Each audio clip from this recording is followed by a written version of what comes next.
My father and my mom married in 91, and he's like what you would say would be the typical abuser. He starts out, oh, sweet, fun, and just everything in this little perfect little realm. Well, I mean, I do remember a lot of the fights between what happened to my mom and my dad. I would push him away from my mom because I didn't want him near my mama, you know. So, you know, that went on for months, but, you know, we'd leave, come back, leave, and then the third time, he'd go do something for work one weekend. She packed us up and we left. And so that's how we came into DVIS and into the shelter. When he threatened me with that baseball bat that night, I was done. I had 2 kids sleeping in bed. I had to think about my kids. What if they would have woke up and I'd have been laying there on the floor? And I was determined, and I knew if I went to my mom's house or a friend's house that he would be right there knocking on the door, because he had before, saying he was sorry and he wouldn't do it again. Hey, it's not going to change. It's time to go. So I stayed at the shelter for a few months. It was hard with 2 kids in one little room, but we did what we had to do.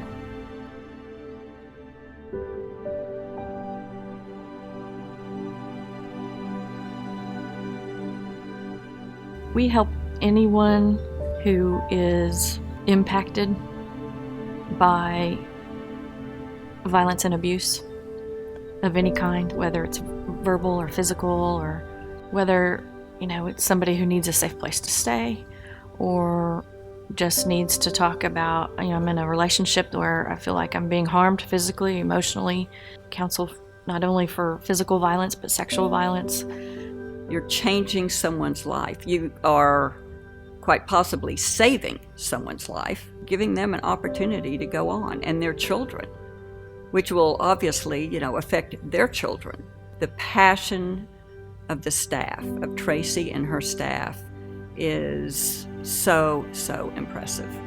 It takes really a lot of courage, I think, for family members to leave, and we owe it to those families to provide the resources and to provide the support so that there's a great place like DVIS to go to once you have the courage to make that decision. Beyond the physical abuse, there's a lot of emotional abuse and manipulation. Without DVIS, these people would not be able to get out of these relationships successfully. When you feel like you're drowning and the lifeguard comes and saves you, bring you back up to the top for a breath of fresh air. That's what DVIS is. It's just to bring you up from the bottom and bring you into a source of empowerment that you can do anything. The staff there is patient and understanding and gives them time to make a new beginning. The women that go through our programs and that especially graduate and stay maybe in our transitional living apartments, they do change their lives. They accomplish things they never dreamed they would. They surprise themselves. DVIS is a place of empowerment. It's a place where people can recuperate. DVIS is a place that gave me back my self-esteem. DVIS is a place of hope. I will survive, and I can do it, and I will do it. It doesn't matter if he does come knocking on my door. I'm not going to let him back in.